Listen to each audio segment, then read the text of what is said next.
கடகராசிக்காரர்கள் பார்த்தீங்கன்னா, அதாவது இவங்க இந்த குழந்தையா வளரும் போதே பார்த்தீங்கன்னா, எல்லார்கிட்டயுமே அட்ஜஸ்ட்மெண்ட்ன்றது வந்து கடகராசிக்காரர்கள் கிட்ட அதிகமா இருக்கும். அவங்களுடைய ஜாதகத்துல அந்த சுக்கிரன் வந்து கெட்டு இருந்தாலும், இல்ல 5ஆம் வீட்டு அதிபதி தசை நடந்துட்டு இருந்தாலும், அவங்களுடைய மைண்ட் வந்து டிஸ்டர்ப் ஆகும்.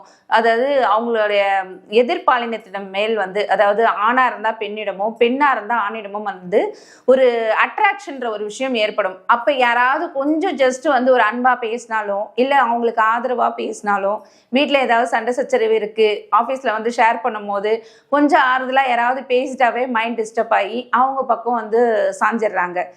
அதே மாதிரி உங்ககிட்ட பார்த்தீங்கன்னா நிறைய லவ் மேரேஜும் பார்த்தீங்கன்னா கடகராசிக்காரர்கள் வந்து நிறைய லவ் மேரேஜ் இருக்கும். ஏன்னா இவங்களுடைய 4ஆம் வீட்டு அதிபதி பார்த்தீங்கன்னா சுக்கிர பகவான். எந்த ஒரு விஷயத்துலையும் வந்து இப்போ வந்து ஹஸ்பண்டாக இருந்தால் வந்து பார்த்தீங்கன்னா ஒய்ஃப் மூலயமா பிரச்சனை வரும், ஒரு ஆணாக இருந்தால் ஒரு பெண் மூலயமா கண்டிப்பாக பிரச்சனை வரும். அது பிரச்சனை வர்றதுனால நிம்மதியே இல்லாமல் இருப்பாங்க, ஒரு டிஸ்டர்ப் இருந்துக்கிட்டே இருக்கும். அதே மாதிரி இவங்களுடைய 11ஆம் வீட்டு அதிபதி யாருன்னு பார்த்தீங்கன்னா சுக்கிர பகவான். இளைய தாரம் கன்ஃபார்மாக 2 மேரேஜ் அது கடகராசிக்காரர்களுக்கு அதிகம் இருக்கும். எப்போ பார்த்தாலும் எங்கே பார்த்தாலும் இந்த கள்ள தொடர்புன்ற விஷயம் வந்து நிறைய பெருகிட்டு வருது. இதனால் வந்து ஹஸ்பண்ட் வந்து ஒய்ஃபை கொலை பண்ணுறது, ஒய்ஃப் வந்து ஹஸ்பண்டை கொலை பண்ணுறது, இந்த மாதிரி ஒரு விஷயங்களும் நடந்துட்டுருக்கு. இது இல்லாமல் குழந்தைங்களை முதற்கொண்டு கொலை பண்ணிட்டு இருக்காங்க. ஏன்னா நிறைய விஷயம் வந்து அந்த ஒரு கள்ள தொடர்புன்ற ஒரு மென்டாலிட்டியால் அவங்க மைண்டு வந்து டிஸ்டர்ப் ஆகி எதனால் இந்த மாதிரி ஒரு விஷயங்கள் பண்ணிட்டு இருக்காங்க. இதுக்கும் ஜாதகக்கும் தொடர்பு இருக்கா அப்படின்னு நீங்கள் பார்த்தீங்கன்னா கண்டிப்பாக இருக்குது.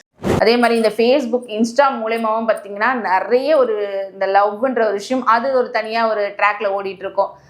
யாருக்கிட்டையாவது அஃபெக்ஷனாக பேசுறது, அவங்க மெசேஜ் போட்டாங்கன்னா ரிப்ளை பண்ணுறது, அவங்க போஸ்ட் போட்டால் நீங்கள் லைக் பண்ணுறது, நீங்கள் போஸ்ட் போட்டால் அவங்க லைக் பண்ணுறது, மாற்றி மாற்றி மாற்றி அந்த ஒரு விஷயங்கள் போயிட்டுருக்கோம். கேம் சேஞ்சர் நேயர்களுக்கு வணக்கம். நான் உங்கள் நாகசக்தி அல்வாக்கு ஜோதிடர் கோமலகாந்தி. இன்னைக்கு நம்ம பார்க்க போகிற பதிவு என்னன்னா, எப்போ பார்த்தாலும் எங்கே பார்த்தாலும் இந்த கள்ள தொடர்புன்ற விஷயம் வந்து நிறைய பெருகிட்டு வருது. இதனால் வந்து ஹஸ்பண்ட் வந்து ஒய்ஃபை கொலை பண்ணுறது, ஒய்ஃப் வந்து ஹஸ்பண்டை கொலை பண்ணுறது, இந்த மாதிரி ஒரு விஷயங்களும் நடந்துட்டுருக்கு. இது இல்லாமல் குழந்தைங்களை முதற்கொண்டு கொலை பண்ணிட்டு இருக்காங்க. ஏன்னா நிறைய விஷயம் வந்து அந்த ஒரு கள்ள தொடர்புன்ற ஒரு மென்டாலிட்டியால் அவங்க மைண்டு வந்து டிஸ்டர்ப் ஆகி எதனால் இந்த மாதிரி ஒரு விஷயங்கள் பண்ணிட்டு இருக்காங்க. இதுக்கும் ஜாதகக்கும் தொடர்பு இருக்கா அப்படின்னு நீங்கள் பார்த்தீங்கன்னா கண்டிப்பாக இருக்குது. அதாவது ஒவ்வொரு ராசிக்காரர்களுக்கும் வந்து அந்த கள்ள தொடர்புன்ற விஷயம் வந்து ஸ்டார்ட் பண்றதுக்கு முன்னாடி அவங்களுடைய ஜாதகத்துல அந்த சுக்கிரன் வந்து கெட்டு இருந்தாலும், இல்ல 5ஆம் வீட்டு அதிபதி தசை நடந்துட்டு இருந்தாலும் அவங்களுடைய மைண்ட் வந்து டிஸ்டர்ப் ஆகும். அதாவது அவங்களுடைய எதிர்பாலினத்திடம் மேல் வந்து, அதாவது ஆணா இருந்தா பெண்ணிடமும், பெண்ணா இருந்தா ஆணிடமும் வந்து ஒரு அட்ராக்ஷன்ற ஒரு விஷயம் ஏற்படும். அப்ப யாராவது கொஞ்சம் ஜஸ்ட் வந்து ஒரு அன்பா பேசினாலும், இல்ல அவங்களுக்கு ஆதரவா பேசினாலும், வீட்டுல ஏதாவது சண்டை சச்சரவு இருக்கு, ஆபீஸ்ல வந்து ஷேர் பண்ணும் போது கொஞ்சம் ஆறுதலாக யாராவது பேசிட்டாவே மைண்ட் டிஸ்டர்ப் ஆகி அவங்க பக்கம் வந்து சாஞ்சிடுறாங்க. ஒன்றும் இல்லை, இப்போ பார்த்தீங்கன்னா ஃபேஸ்புக்கில் கூட நிறைய வந்து இந்த மாதிரி ஒரு விஷயங்கள் நடந்துட்டு இருக்கு. அதாவது சும்மா ஜஸ்ட் ஒரு 5 days தான் ஃப்ரெண்டாக இருப்பாங்க, ஆனால் அவங்கள நம்பி வந்து எங்கெங்கேயோ போகிறது, அவங்க கூட வந்து அவுட்டிங் போயிட்டு, ஸோ அவுட்டிங் போயிட்டு வர நேரத்தில் அவங்களுக்குள்ள ஏதாவது ஒரு மிஸ் அண்டர்ஸ்டாண்டிங் வரும்போது, இப்போ கூட ஜஸ்ட் நான் ஒரு யூடியூப்ல கூட நிறைய நீங்களே பார்த்துட்டு இருப்பீங்க, ஒரு கொலை நடந்துடுச்சு, எரிச்சு கொண்டுட்டாங்க, இந்த மாதிரி ஒரு விஷயங்கள்லாம் நடந்துட்டு இருக்கு. இதெல்லாம் வந்து ஏன் நீங்கள் வந்து இந்த மாதிரி ஜஸ்ட் ஒரு 5 daysக்கு உள்ள ஒரு ஃப்ரெண்ட்ஷிப் இருக்கிறவங்கக்கிட்ட போயிட்டு நீங்கள் போய் உங்களுடைய வாழ்க்கையை நீங்கள் கெடுத்துக்கிறீங்க. இது வந்து ஒரு உங்களுடைய ஃபேமிலிக்குள்ளே தெரிஞ்சால் கூட பார்த்தீங்கன்னா நிறைய பிரச்சனைகள் இது மூலயமா உங்களுக்கு ஏற்படுது. ஸோ அதனால் எப்படி வந்து நீங்கள் ஜாக்கிரதையாக இருக்கணும் அப்படின்றதையும், அதே மாதிரி இந்த 12 ராசிக்குள்ள எதனால் இந்த மாதிரி ஒரு விஷயங்கள் நடக்குதுன்றதையும் நம்ம இந்த பதிவில் பார்க்கலாம்.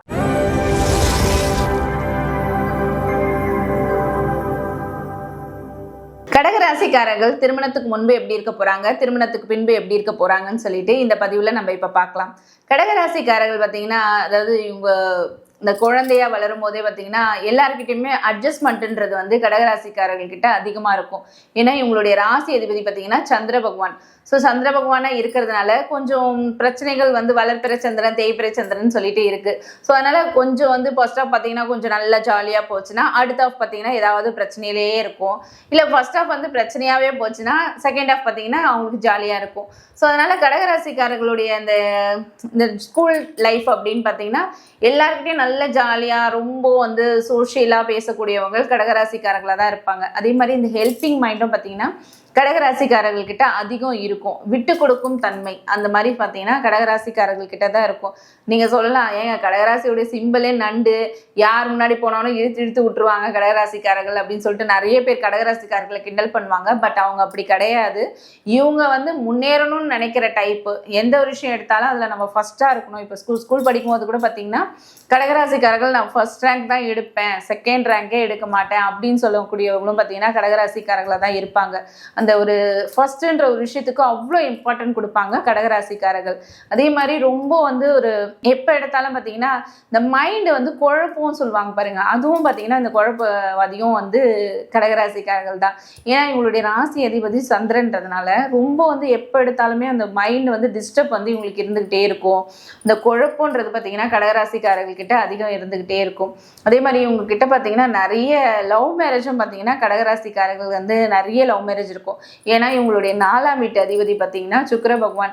ஸோ அதனால கம்பல்சரி வந்து வீடு மனை யோகமும் பார்த்தீங்கன்னா கடகராசிக்காரர்கள் சின்ன வயசுலேருந்தே அனுபவிப்பாங்க. சொந்த வீடு அதிகம் இருக்கக்கூடியவங்க கடகராசிக்காரர்கள் தான் இருப்பாங்க. சில பேர் சொல்கிறேன், ஏன் நானும் கடகராசி தாங்க வாடகை வீட்டில் இருக்கேன்னு சொல்லிட்டு. பட் ஆனால் அவங்க முன்னோர்கள் கண்டிப்பாக சொந்த வீட்டில் வாழ்ந்துருப்பாங்க. அதுக்கடுத்து தான் நீங்கள் வாடகை வீட்டுக்கு போயிருப்பீங்க. பட் ஆனால் உங்கள் முன்னோர்கள் கம்பல்சரி சொல்கிறேன் கடகராசிக்காரர்களாக தான் இருப்பாங்க. கடகராசிக்காரர்கள் பார்த்தீங்கன்னா நீர் ராசின்னு சொல்லுவோம். ஸோ அதனால் நீர் ராசிக்காரர்கள் எப்போவுமே வந்து அந்த எல்லாத்துலேயுமே வளைஞ்சு கொடுக்குறதா சொல்லுவாங்க பாருங்க, தண்ணிக்கு வந்து ஆளுக்கு ஏற்ற மாதிரி மாறக்கூடிய தன்மை இருக்குன்னு சொல்லிட்டு. அதே மாதிரி தாங்க இவங்கள வந்து ஆளுக்கு ஏற்ற மாதிரி பேசி காரியத்தை சாதிச்சுப்பாங்க. அதாவது அப்பா கிட்டேயும் சரி அம்மா கிட்டேயும் சரி, அப்பா கிட்ட எப்படி பேசினா காரியம் ஆகும், அம்மா கிட்ட எப்படி பேசினா காரியம் ஆகணும், இது எல்லாமே அதிகம் தெரிஞ்சிருக்கவங்க இந்த கடகராசிக்காரர்களாக தான் இருப்பாங்க. அதே மாதிரி தொழிலையும் அதே மாதிரி பார்த்தீங்கன்னா வேலைக்கு போகும்போதும் சரி நல்ல ஒரு ஜாப் கிடைக்கும் இவங்களுக்கு.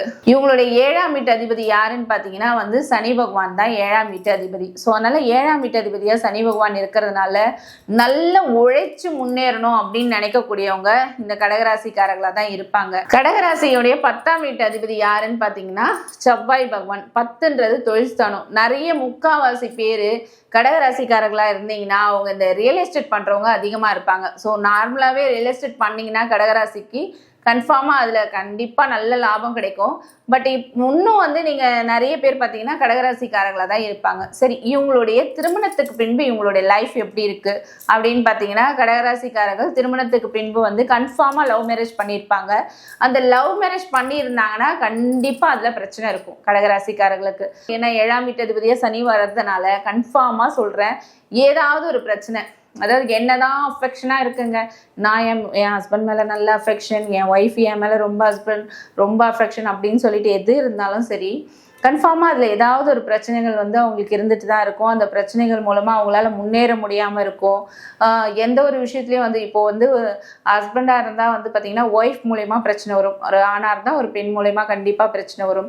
அது பிரச்சனை வர்றதுனால நிம்மதியே இல்லாமல் இருப்பாங்க, ஒரு டிஸ்டர்ப் இருந்துக்கிட்டே இருக்கும்.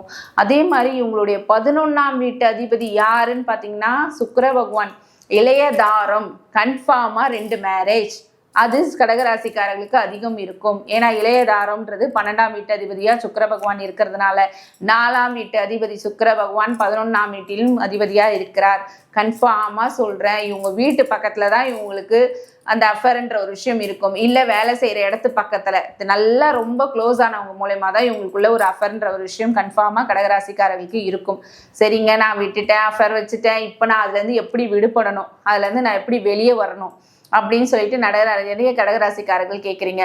அதே மாதிரி இந்த ஃபேஸ்புக் இன்ஸ்டா மூலயமாவும் பார்த்தீங்கன்னா நிறைய ஒரு இந்த லவ்ன்ற ஒரு விஷயம் அது ஒரு தனியாக ஒரு ட்ராக்ல ஓடிட்டு இருக்கோம்.